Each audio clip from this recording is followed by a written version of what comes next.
நடிகர் தம்பி விஜய்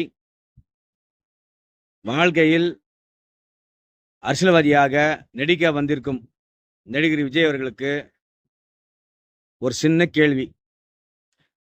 ஊழல் பண்ண கட்சியெல்லாம் ஆதரிக்கக்கூடாது. சரி, அது காலங்களும் எல்லாமே சொல்றாங்க. எல்லா கட்சியும் மாற்றி மாற்றி சொல்றது தான்.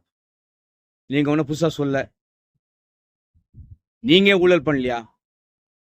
உங்களை அண்ணனாவும் தம்பியாவும் ஒரு புள்ளியாவும் அதுக்கு மேலே உங்களை வேற மாதிரிலாம் நினைக்கிற தம்பிங்களாம் இருக்காங்க. அவங்க பணத்தில் வாழ்ந்துட்டு 100 டிக்கெட் 1000 1000 டிக்கெட் 5000 விற்று சாப்பிட்டு எல்லா மக்கள் எல்லா ஜாதி மக்களும் அதில் இருக்காங்க. அதுலேயும் பாகுபாடு உங்களுக்கு. பயம்னா பயம், அந்த அளவுக்கு பயம் உங்களுக்கு. ஒரு சினிமாவுக்கு தடை போட்டாவே அம்மா காலில் விழுந்துட்டு போயிட்டு கேட்டா நின்று கை கட்டின்னு பொம்மி நின்னாங்க. நீங்கள் தைரியமும் கிடையாது, ஊழல் பற்றி பேச அருகதையும் கிடையாது. மேற்கொண்டு நீங்கள் மலைக்கு வர மாட்டீங்க, வெயிலுக்கு வர மாட்டீங்க, ஜாலியாக படுத்து ஏதோ ஒரு மரத்தை சீன் போடுவீங்க.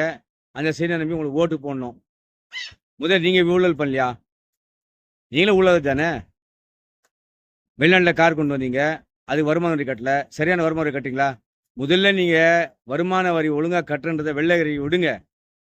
எல்லாமே மக்கள்லாம் பார்க்குற மாதிரி நீங்கள் அதை அறிக்கை விடுங்க. நீங்கள் எதுவுமே கருப்பு பணம் வாங்கலை, வருமான வரி ஒழுங்காக கட்டுறீங்க எல்லாம் காமிச்சிட்ட பிறகு அப்புறம் நீங்கள் ஊழலை பற்றி பேசலாம் விஜய் அவர்களே.